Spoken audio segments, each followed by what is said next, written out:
Hello et bienvenue sur la chaîne Fille Expat, le podcast qui donne la parole à des femmes inspirantes qui ont fait le choix de tenter une nouvelle vie à l'étranger. Je suis Kelly Barichello et je suis partie seule m'installer aux États-Unis puis au Canada il y a maintenant plus de 10 ans. Que tu sois déjà expatriée / immigrée ou tout simplement curieuse de savoir comment est la vie en Amérique du Sud, en Afrique ou encore en Asie, ce podcast est fait pour toi. Toujours dans la joie et la bonne humeur, j'échange avec mes invités sur leur parcours, les difficultés qu'elles ont rencontrées mais aussi les moments forts. Et comme vous êtes de plus en plus nombreuses à nous écouter en dehors de la France, dans cette saison 6, mes invités et moi, on va te proposer des épisodes quelque peu différents des saisons précédentes afin de te partager certains de nos ressentis ou alors de t'apporter des conseils pour vivre mieux ton aventure. Et si tu souhaites rejoindre les coulisses de Fille Expat, je t'invite à t'abonner au compte Instagram. Le lien se trouve dans la description de cet épisode. Allez, attachez vos ceintures, let's go! Salut à toutes et tous, j'espère que vous allez bien. Alors spoiler alerte, l'épisode d'aujourd'hui va être très particulier. Comme je l'ai précédemment annoncé, cette saison 6 ne va pas seulement mettre en avant des histoires d'expatriation, mais elle va aussi mettre en avant des sujets souvent un peu tabous et sensibles auxquels une personne qui a quitté son pays doit faire face. Le but de cette conversation d'aujourd'hui, ce n'est pas de montrer des personnes du doigt ou d'essayer de blâmer celles et ceux qui ne sont jamais expatriés. Le but, c'est simplement de partager en toute transparence ces ressentis parfois très difficiles à gérer pour nos expats et dont on n'ose pas parler. Vous êtes nombreuses à m'écrire depuis l'étranger, donc je te dédicace cet épisode et j'espère que tu oseras le partager à ton entourage afin de développer certains mal-être que tu peux peut-être expérimenter. Aujourd'hui, Marine a accepté de se joindre à moi pour cet échange. Merci à toi Marine, comment vas-tu? Salut Kelly, très bien, et toi? Eh bien écoute, ça va très bien, même si c'est la fin de la journée et en général, c'est pas là où je suis le plus en forme. À qui le dis-tu?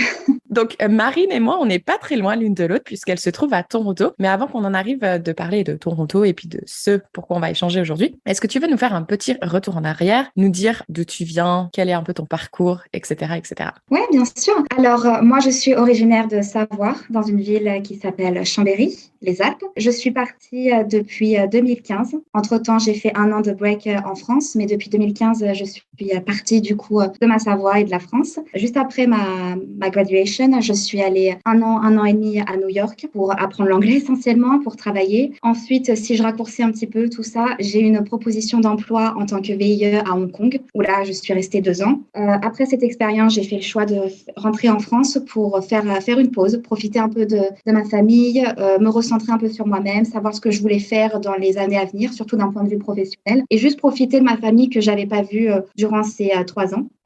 Et ensuite, le hasard a fait que j'ai eu l'opportunité de partir en 2019 au Canada et j'ai choisi de m'expatrier à Toronto et depuis, je n'ai pas bougé. Toujours à Toronto depuis bientôt 3 ans en novembre. Donc, du coup, ça fait environ, on va dire, en tout, tu es dans ta 6e année d'expatriation. Ouais, en tout, à peu près. Ok. Et en fait, donc les raisons pour lesquelles on a décidé d'échanger ensemble, c'est parce que déjà tu m'as contactée puisque tu es une fidèle auditrice de Fille Expat et je t'en remercie. Et en fait, donc toutes les deux, on a un âge un peu similaire, des situations similaires dans le sens où nous vivons notre expatriation seule. Et en fait, on a toutes les deux remarqué qu'il y a quand même de nombreuses différences en termes de perspective entre nous, expatriés, immigrés, et notre entourage qui, lui, est resté en France. Et on sent, enfin moi en tout cas, toi aussi, des petites dégradations. Donc, ça va pas être que des choses négatives dont on va vous parler aujourd'hui, je vous rassure. Mais ce qu'on a envie de dire, c'est de partager un peu notre vécu et peut-être d'apporter des solutions pour essayer un peu de débloquer les choses et faire en sorte que nos relations avec notre entourage restent le mieux possible, en fait.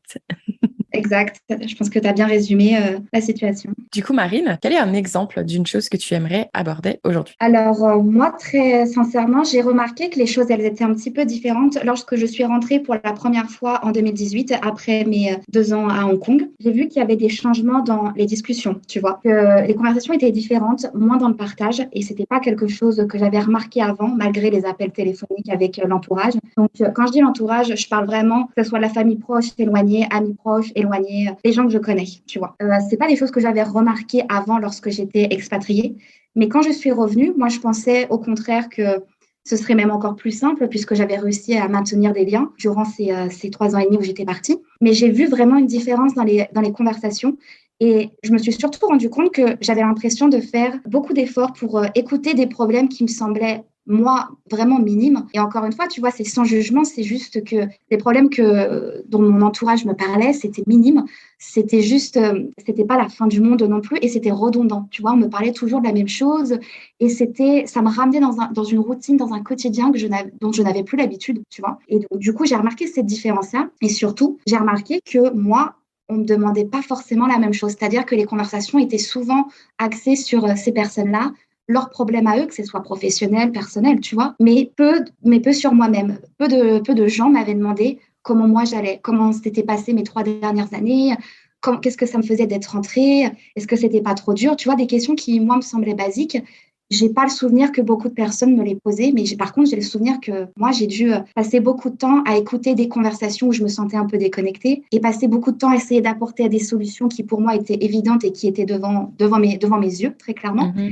Et c'est là où j'ai commencé à me rendre compte d'une grosse différence et je me suis dit, OK, ça va peut-être pas être aussi simple que je l'avais imaginé. Il y a quelque chose qui a changé. J'ai vite compris qu'il y avait quelque chose qui avait changé, mais j'avais pas l'impression que ça venait spécialement de moi. J'avais l'impression que les autres avaient changé, mais qu'ils se rendaient pas compte que ça me mettait dans une situation un peu embarrassante parce que je pouvais pas non plus intervenir. On me parlait vraiment de sujets, comme j'ai dit, tu vois, redondants, de sujets dont je ne maîtrise pas les codes, tu vois, certains sujets. Et ça m'a fait un choc. Est-ce que tu dirais que, après je prends mon exemple à moi, donc peut-être que toi tu as d'autres exemples, mais est-ce que tu dirais que c'est parce que bah, à l'âge où ça s'est produit, quand tu es parti, eux entre-temps, ils se sont peut-être mariés, ils ont peut-être fondé une famille, des choses comme ça, alors que nous on n'était pas encore dans ce processus-là. Est-ce que tu dirais que ces différences, elles étaient liées à ça ou c'était totalement différent? Eh ben, ça va peut-être te faire sourire, mais pas vraiment. Moi, les Non. personnes sur qui j'ai remarqué cela, c'est les personnes qui étaient plutôt dans ma situation.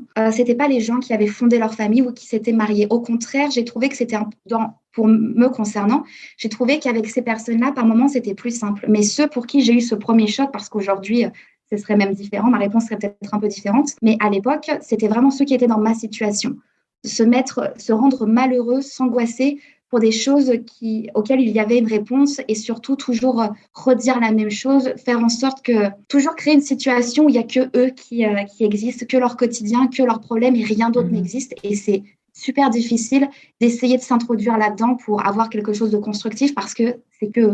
Donc moi, c'était plutôt sur ça que j'avais remarqué, alors qu'aujourd'hui, je pourrais te dire que c'est plutôt différent. Ok. De mon expérience, j'avais le sentiment que moi, je devais souvent essayer d'écouter les conversations de couche-culottes et les machins et les trucs et les purées. Et ils commencent à manger des petits morceaux et des tatatis. Et c'est sympa, tu vois, c'est sympa. Je suis super heureuse pour mes amis, pour mon entourage, etc. Mais au bout d'un moment, c'est vrai que moi, je me sentais un peu... moi, Mise je de te parle. côté. Ouais, bah oui, parce qu'en fait, moi, Mm. ça me concernait pas. Puis bon, bah, je trouvais que ça va 5 minutes, mais en fait, ouais, il y a d'autres choses auxquelles on peut discuter. J'avais aussi à un moment donné une année, je sais plus, c'était en 2017, je crois, où on parlait beaucoup des élections présidentielles. Et c'était pareil ce que tu disais. Ah, et les présidents, ils sont tous nuls, et les candidats, ils sont tous nuls. Bon, ok, tu le dis une fois, tu le dis deux fois. Au bout d'un moment, tu te dis non, mais moi, je peux rien changer à ça. Et si on parlait d'autre chose et de quelque chose d'un petit peu C'est plus joyeux? c'est- c'est exactement ça, c'est que tu dis une fois quelque chose, mais ensuite, surtout quand tu sais qu'autour de la table, il y a aussi des personnes qui n'ont pas forcément envie d'en parler ou qui ne sont pas là pour se rendre compte au plus près de l'actualité, c'est lourd, hein. Mais tu vois, l'exemple que tu as donné de ton entourage, moi, je suis allée, lorsque je suis rentrée donc, en 2018, moi, je suis allée, et toujours encore aujourd'hui, à la rupture avec, je peux le dire clairement, avec une fille qui était mon amie à cause de ça. C'est-à-dire qu'elle est devenue, c'est la seule à ce moment-là de mon entourage qui est devenue mère. Et le côté maternité a pris le dessus sur tout. Même quand j'étais à Hong Kong, les conversations étaient tout le temps centrées sur la maternité. Je suis allée dans des détails de conversation que je ne pensais même pas avoir un jour de ma vie, surtout quand tu n'es pas mère.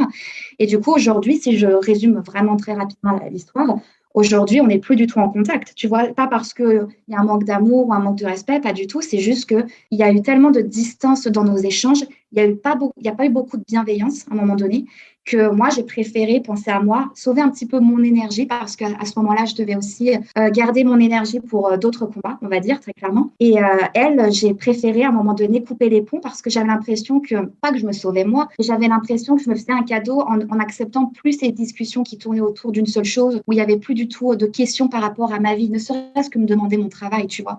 Donc, je suis vraiment allée à l'extrême avec cette personne alors que, comme je t'ai dit, c'était une amie parce que je me suis suis rendu compte que certaines amitiés ou quoi que ce soit, ça dure malheureusement pas toute la vie parce qu'il faut être deux. En fait, il faut être deux dans une relation, n'importe quelle relation au final, il faut être deux. Et quand il y en a une ou un qui lâche l'affaire, comment tu peux demander à l'autre de te battre là-dedans? Ça n'a pas de sens, tu vois. Donc, la rupture amicale, moi, je l'ai vécue, ouais, pour le coup. Ah oui, moi je l'ai vécu aussi récemment avec une personne qui était censée être ma meilleure amie. Mais c'est un peu pareil que toi où, enfin moi à un moment donné, je trouvais que j'avais fait beaucoup, beaucoup, beaucoup d'efforts au point qu'à un moment donné, je me suis dit je ne peux plus faire d'efforts en fait. Si tu n'as pas le temps à m'accorder, même tu vois, m'appeler une demi-heure par mois ou de temps en temps. En fait, moi je vois pas pourquoi je devrais faire l'effort au bout d'un moment de plusieurs années, c'est juste pas possible. Et elle m'a même clairement dit à un moment donné, mais tu sais Kelly, la vie c'est pas ça, c'est pas voyager aux quatre coins du monde. Toi de toute façon, tu sais pas ce que c'est d'avoir un mari et des enfants. T'arrives pas à accepter quand les gens ils sont pas disponibles pour toi. Mais j'étais excuse-moi, c'est même pas le non, sujet au fait. c'est pas du tout le sujet en fait. Et puis de toute façon, enfin j'ai des cousines, enfin tout le monde a des enfants, travaille, sauf moi. Mais enfin tu trouves quand t'as envie d'échanger avec la personne, quand tu l'aimes, tu trouves le temps en fait. Tu vas trouver le temps. Et si ce n'est des fois même quand tu pars au magasin faire les courses, ben tu te dis tiens je vais prendre mon téléphone. Et en fait ne pas admettre qu'on on pense plus à nous parce qu'on est loin, on fait plus partie de leur quotidien et ne pas accepter qu'on nous oublie. Et c'est ok en fait, mais il faut admettre la faute. Ça et puis aussi pour rebondir sur autre chose que tu as dit, une autre conversation parce que justement on disait qu'on va quand même essayer d'apporter des solutions. Moi souvent je me faisais discrète en fait. J'écoutais les conversations et voilà, je participe pas forcément, mais ça avait pas l'air de déranger que je participe pas. Mais des fois, si c'était des sujets un peu qui me dérangent, surtout quand c'est sur des positions que ce soit politiques ou autres, parce que moi, du coup, j'ai un regard complètement extérieur de ce qui peut se passer en France, etc.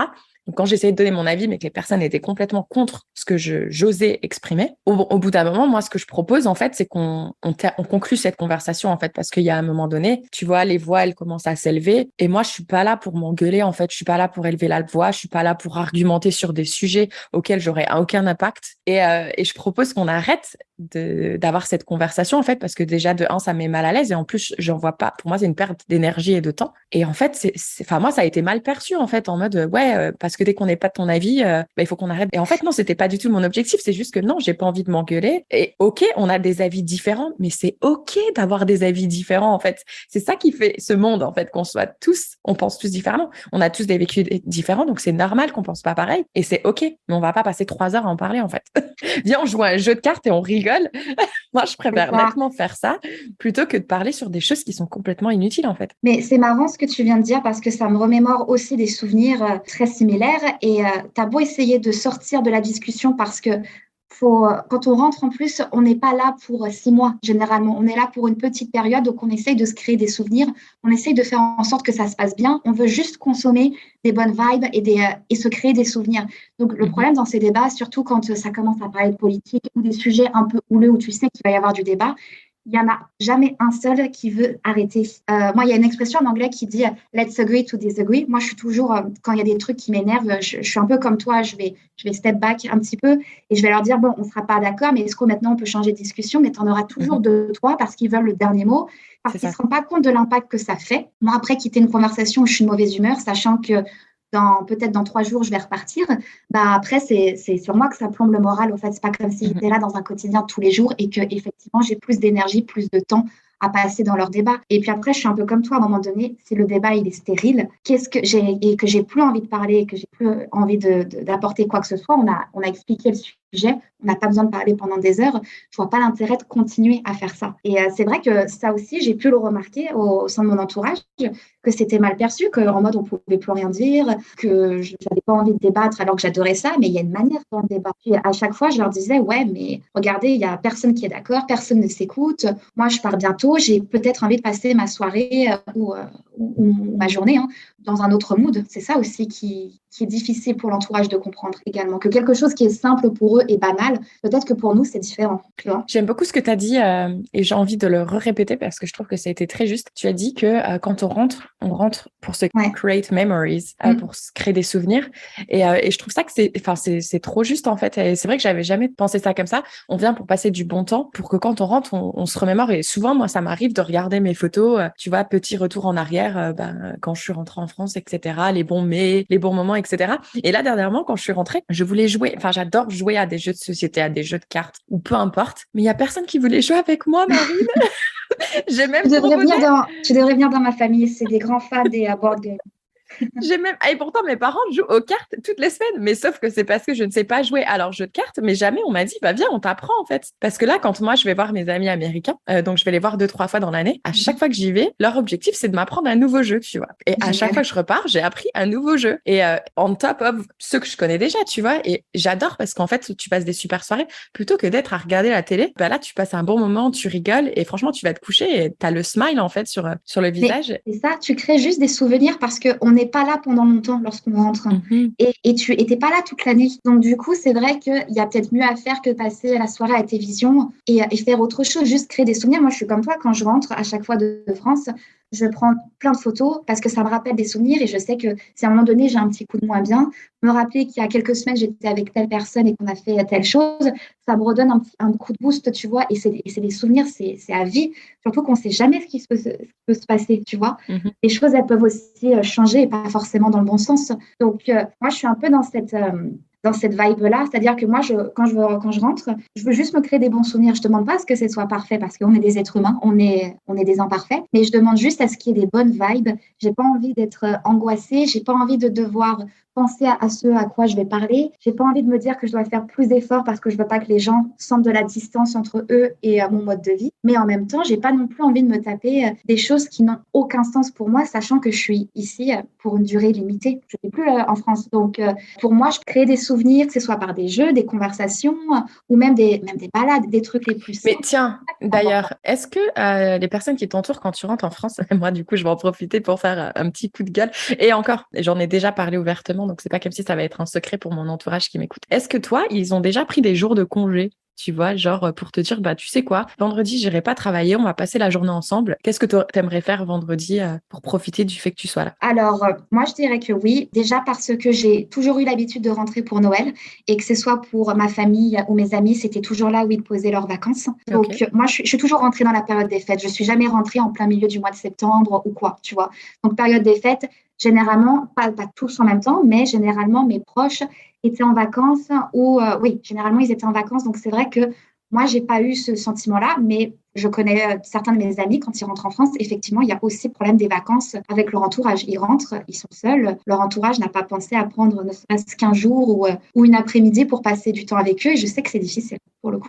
En fait, ouais, moi, mon coup de gueule, alors pour revenir aux périodes de Noël, donc ça, je suis souvent rentrée également pendant ces périodes-là, qui d'ailleurs, pour moi, enfin, c'est pas non plus l'idéal parce que au final, les amis, ils sont trop occupés à aller voir leur famille. Donc, pour voir tes amis, très compliqué. La famille, c'est moins compliqué parce que du coup, tu vas partager un repas de Noël ensemble.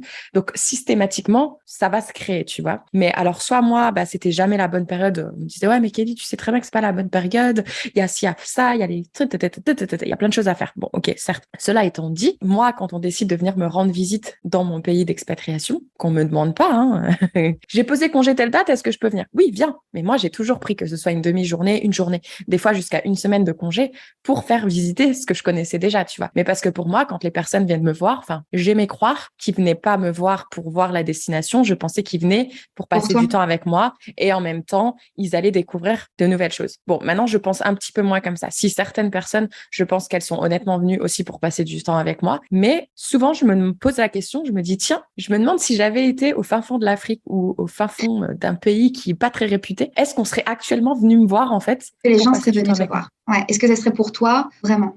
Et là, j'ai clairement des doutes. Et aussi, même une des raisons pour lesquelles je dis ça, c'était que tu vois, moi, par exemple, l'anniversaire de mes 30 ans, moi, mon anniversaire, c'est toujours quelque chose, j'en fais, c'est un big deal, tu vois.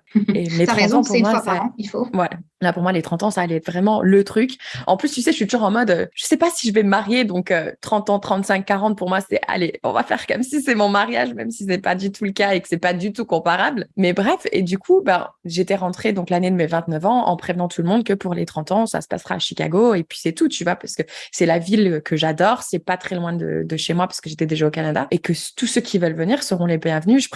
J'allais prévoir un gros truc, etc. Mais j'ai pas énormément de monde qui sont venus de la France, tu vois, et et j'ai été super déçue, en fait. Enfin, et même pas le fait aussi qu'ils sont pas venus. C'est aussi le fait que, tu vois, il y a des gens qui sont venus. J'ai 2 groupes d'amis qui sont venus. D'ailleurs, je leur fais un gros bisou s'ils m'écoutent parce que eux, ils sont venus à chaque fois que j'étais quelque part. Ils sont même venus en Guadeloupe quand j'y étais plus. Et même pas, on leur a donné des cartes, tu vois. Bah, on sait que tu vas la voir. Bah, tiens, ramène-lui ci, ramène-lui ça. Enfin, je sais pas, pour essayer de me faire plaisir. Et pourtant, tu vois, c'est pas que j'attends des choses en retour, mais j'ai fait tellement de choses, tu vois. Je suis rentrée à tous les mariages que je pouvais. Tous les ans, j'essayais de rentrer, alors que j'avais que 2 semaines de congé par an, la première année où je travaillais aux États-Unis. Et je me dis, enfin, tu vois, tu donnes, tu donnes, tu donnes, tu donnes. Et au final, tu Et, n'as pas grand-chose en retour.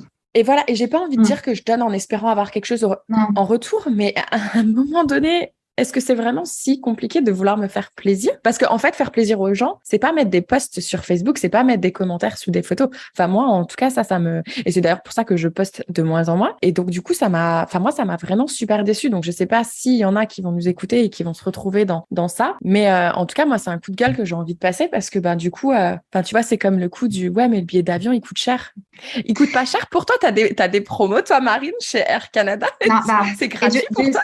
Dieu sait que j'aimerais. Mais tu vois, c'est ce que je disais tout à l'heure. Il faut être deux pour qu'une relation, elle fonctionne, que ce soit amicale, familiale, etc. Et que si c'est toujours les mêmes personnes qui font les efforts, bah, qu'est-ce que les autres s'attendent en retour au final? Parce qu'à un moment donné, il va y avoir une rupture. Ce sera inévitable. Et moi, j'ai pas forcément l'exemple des anniversaires, mais moi, j'ai l'exemple de certaines personnes qui m'ont toujours promis de venir me voir et qui ne sont jamais venues. Moi, à la limite, je préfère qu'on me dise rien parce que quelque part, bien sûr, accueillir mes proches ici, je l'ai fait cet été et j'ai vu le bonheur que ça m'a procuré de faire ça. Bien sûr que j'ai envie de le faire et de montrer mon quotidien parce qu'en plus, je pense que ça pourrait aider à comprendre certains désaccords, certains angles, certaines perspectives. Je pense qu'être sur place, ça peut aider. Et quand on a qui te font des promesses mais qui ne viendront jamais, et c'est ceux dont tu t'y attends le moins qui, à la limite, dans mon cas, sont venus, alors que je pensais pas que ce serait plus simple pour eux. Et puis oui, effectivement, quand tu les entends, certains, bah, j'ai peur de l'avion. Le billet d'avion, c'est cher. Alors attends, moi j'ai eu peur de l'avion jusqu'en 2014. J'étais traumatisée, je pouvais limite pas voyager. Et depuis 2014, je me suis pas arrêtée. Et donc, à un moment donné, il faut aller au-delà des peurs. Et le billet de l'avion, mais aujourd'hui, on n'a plus l'excuse de se dire que voyager, c'est réservé qu'à une catégorie sociale professionnelle. Parce qu'aujourd'hui, surtout quand on est en Europe, voyager, quand on s'organise, quand on prévoit un peu à l'avance, ça oui, et ben, c'est accessible. Enfin, j'ai jamais vu le Canada, à part pendant le Covid, où il fallait débourser 5 000 euros pour pouvoir venir. Donc, c'est juste une histoire de priorité pour moi. Quand j'entends ce genre de choses, pour moi, c'est une histoire de priorité. C'est que les gens, ils n'ont pas vraiment envie de venir. Je pense que des fois, ils se mentent à eux-mêmes, mais qu'ils ont pas envie de faire l'effort. Parce que pour moi, quand tu as envie de faire quelque chose, même si tu sais que ce sera peut-être difficile, tu vas le faire. Pour toi, pour cette personne, tu vas le faire, tu vas t'en donner les moyens. Et pour ces gens-là, je pense que c'est juste une histoire de priorité. Ils ne se l'avouent pas, mais donc non seulement ils nous mentent à nous-mêmes, mais je pense aussi qu'ils se mentent à eux-mêmes et c'est là où c'est le plus triste au final. Bah oui, parce que moi j'ai souvent dit, enfin tu sais, c'est facile de prendre une enveloppe et puis bah tu mets 10 euros tous les mois dedans dans l'enveloppe. Ouais, ça va peut-être te prendre plusieurs années, mais t'inquiète, je suis pas prête de bouger pour l'instant.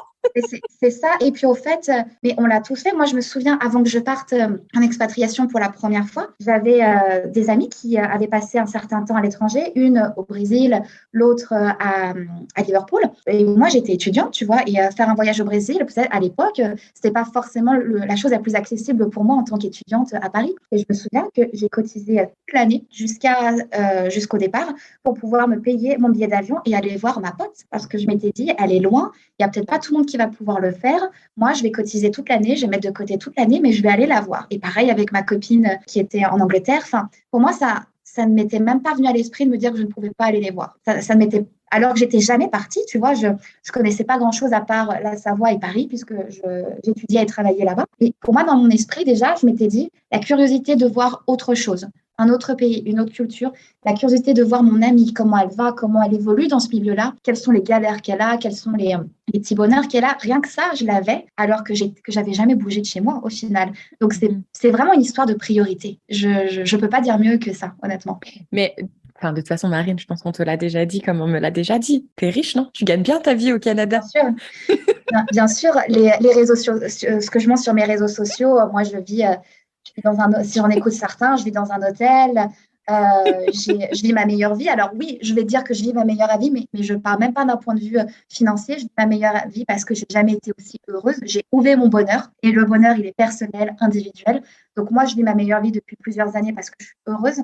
Mais l'aspect financier, déjà, je trouve ça horrible d'aller juger la vie des gens parce que tu poste quelque chose sur Instagram. Moi, par contre, tu vois, par exemple, je suis sur Insta et j'ai des remarques et pas forcément des gens très, très proches de moi. Hein, c'est ça le pire. Donc déjà, faut se dire, t'as que ça à faire d'aller commenter la vie d'une personne avec qui t'es pas vraiment en contact, quoi. Donc déjà, rien que ça, pour moi, c'est un délire. Mais ce que certaines personnes comprennent pas, moi, je vais pas montrer sur les réseaux sociaux parce que d'une, c'est pas un journal intime. Hein. J'ai pas besoin des réseaux sociaux pour aller parler de tout ça. C'est pas un journal intime. Je montre ce que j'ai envie de montrer. C'est clairement pas moi d'aller montrer les jours où je suis down, parce qu'on en a des jours où on n'est pas bien. Vivre à l'étranger, c'est hyper difficile parce que même si on est entouré, les décisions on les prend seuls, donc on est seul à les prendre. Moi, c'est toujours comme ça que j'ai vu les choses, et c'est pas forcément évident. Donc non, on n'a pas la vie d'Aloca, on n'est pas blindé. Moi, quand je remets un peu les choses en place auprès de mon entourage, quand j'annonce ne serait-ce que les prix de l'immobilier à Toronto, mais j'en ai fait tomber plus d'un de leurs chaises. Et voilà, c'est déjà la fin de la première partie de ce témoignage. Libre à toi si tu as le temps de pouvoir écouter la suite. Je te l'ai déjà mise en ligne. Si tu n'as pas le temps, je comprends parfaitement. C'est pour ça que je te l'ai coupé à un endroit stratégique. Et on te retrouvera plus tard pour la suite de son témoignage. Et n'oublie pas de t'abonner à la chaîne Fille Expat si tu ne souhaites rater aucun épisode. C'est gratuit et c'est disponible sur toutes les plateformes de podcast en un seul clic. À très vite!